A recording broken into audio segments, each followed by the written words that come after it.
First primary feather there. Looks like a left hand wing. I've got an idea for these.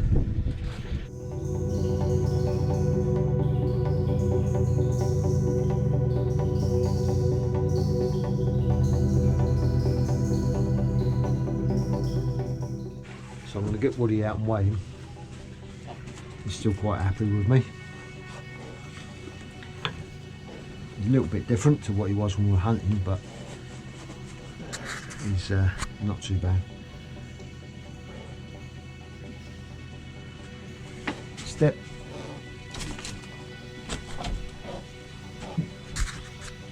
Step. Good lad. Good lad. Good lad. Good lad, Woody. Good lad, Woody. So when I first got Woody and I weighed him when he was 19 weeks old, Woody weighed £1.8.5. That was his fat weight, or what he was when I got him. I presume that's what his fat weight was. And so he's now sort of about 112.5, I think, where he was last year. So from a young hawk, I thought would be fully grown at 19 weeks. It appears, no, he wasn't. So he put on another sort of 4 ounces as he got into year 2 or season 2. Yeah, so from these feathers, I've got an idea, and I won't say what it is yet, but in a few weeks I'm going to reveal what's going to happen with these primary feathers. I'll make bird boxes out of old cuckoo clocks. There's one there, and there's one there. We have had nests in those.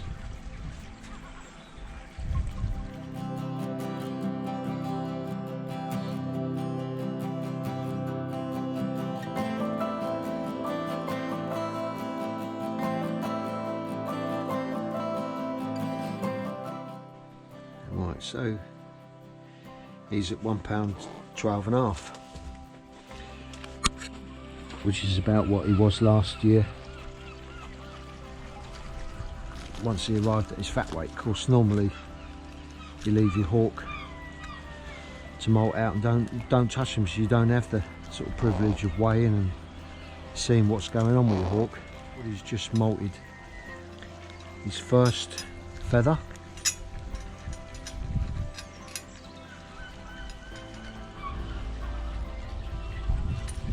Be interesting to see whether we get this deck coming down that we lost. What you got there, mate? Come here. At the end of the molt, I'll be able to just count them up and have a look, see if it's grown back, but at the moment there's no sign. So he's just dropped one feather now, and that was a wing. So the first one was the right hand primary.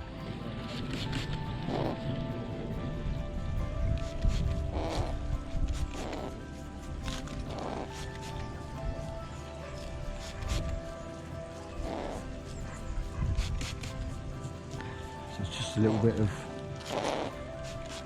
F10.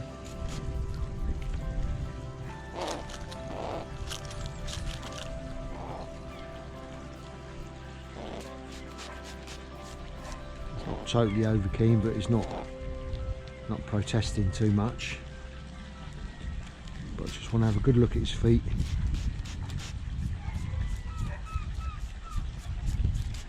The other thing to think about now is he's got an increase in weight now, so there's going to be more downward pressure on the feet. That's why it's good to have this proper AstroTurf. But if you think about the weight, there's yeah, quite a bit more force coming down into the bottom of the pad now, so it's even more important to have proper AstroTurf You don't want any bumblefoot appearing.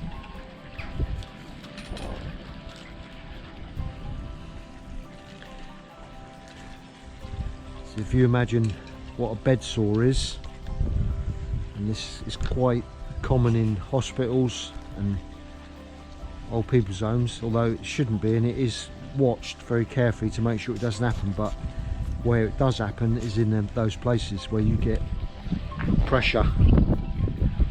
You get pressure on one point and then you end up getting a sore. So the bumblefoot is a similar thing. They get in pressure and then you get a sore and then you get an infection.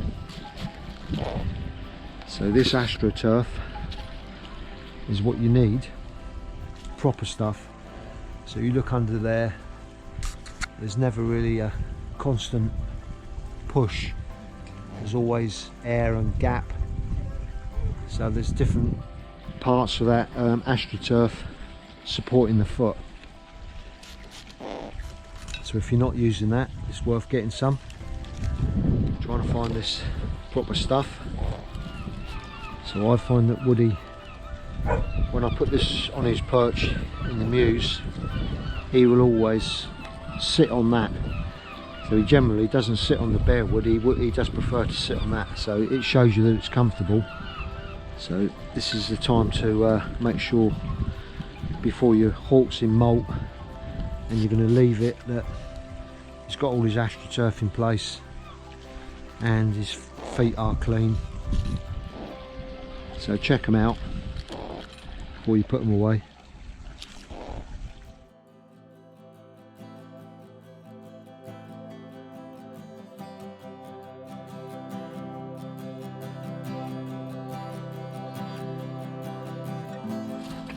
See, although Woody's got all this perch here, he does tend to favour sitting on the proper AstroTurf.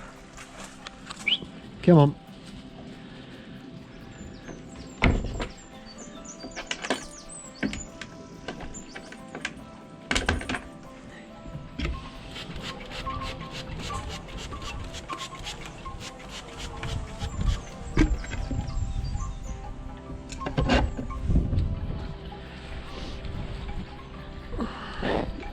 I think I showed this before, but I've got this little cable tie just here, and instead of having that ring hanging there all the time pulling down, I'll take the weight off the ring by just putting it on the cable tie. So if the hawk does bait,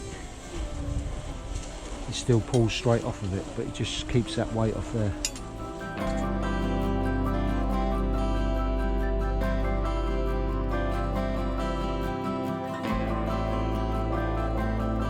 You're losing the weight of the ring and leash. Just something I do, little idea. Now I want to check underneath Woody's feet. So how can I do that? Well, if you lift them like that, it's not going to be too keen. What I tend to do is just let him find my finger like this. Once he's on it like he is now, then I'll just have a little look, and that was okay. Once he's on the finger, lift it up. Yeah, that's okay. But what I'm going to do now is just get a little bit of ointment on my finger. This is F10. The same sort of thing, it's F10 but it's an ointment, and then I lift his foot up, and when he settles on my foot, when his foot settles on my finger, then I'll just apply that underneath. Same on the other side.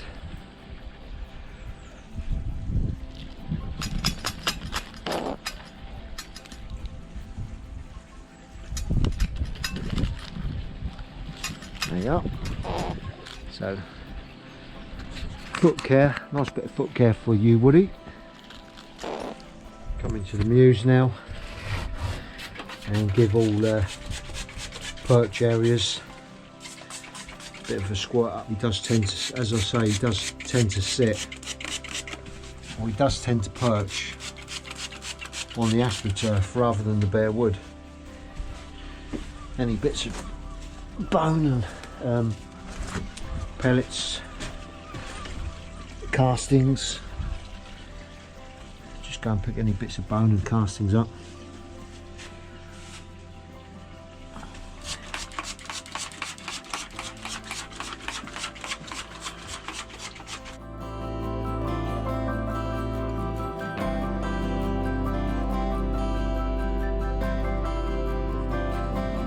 I've fed this hawk various different ways during the molt. One time I just kept putting in food through that chute, more than he needed, and after he'd eaten I went and picked up what he hadn't eaten and put it back in the fridge for the next day. But I found that way, when he first started going into molt, he ate so much, he actually went up to £2 2 ounces, and then over the next sort of few weeks his body regulated itself, and then he went back down to about 112.5, which is what he is now. But I've brought his weight up a little slower this time. Instead of giving him gorging out, I've literally just given him more than what I know he needs to keep his weight. What are you looking at?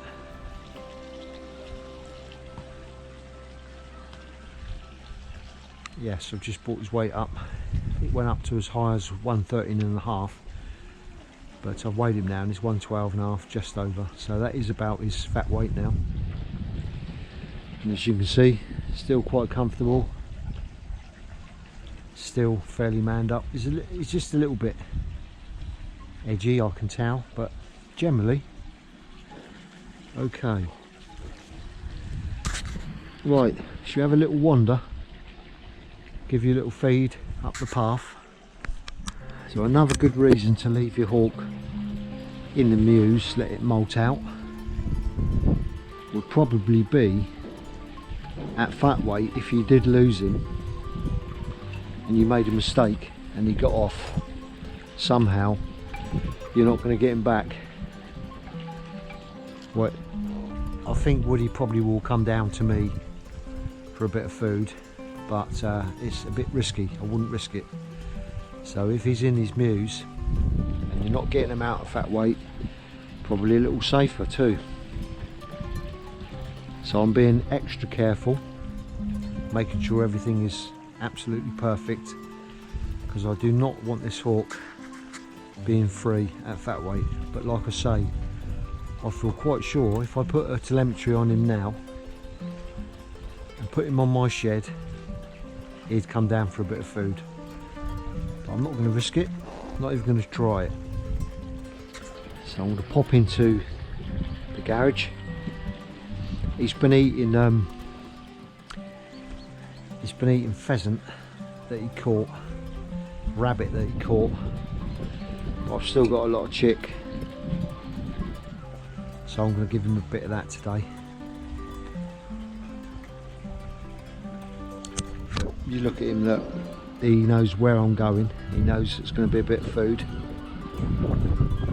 They're not silly arrow sorts. So let's watch Woody looking at me now. Look, he knows exactly what's going to happen. Then you mate, you know, eh? You know. Right, let's take you for a little wander.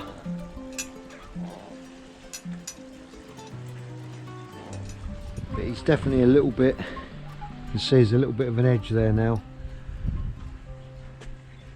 Just that little bit of nervousness come back. So I'm just giving him a little bit more time to look round, look at his surroundings, and then open the gate, because I think he would have probably baited then, which he might not have done normally.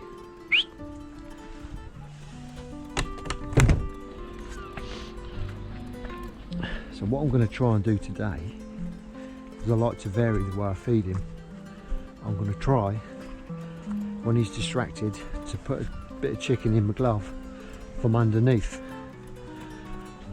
and then I'll whistle, give a little whistle, the food whistle, and just see whether he looks down at it.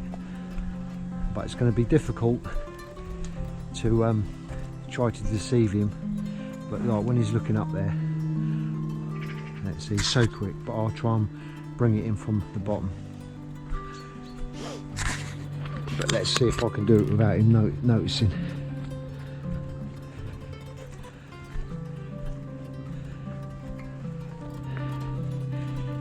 But he's already looking at my hand going towards my pocket, so I need him to be distracted.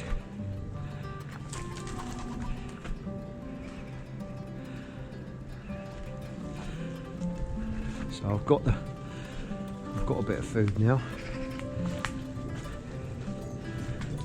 but he's still looking quite intently.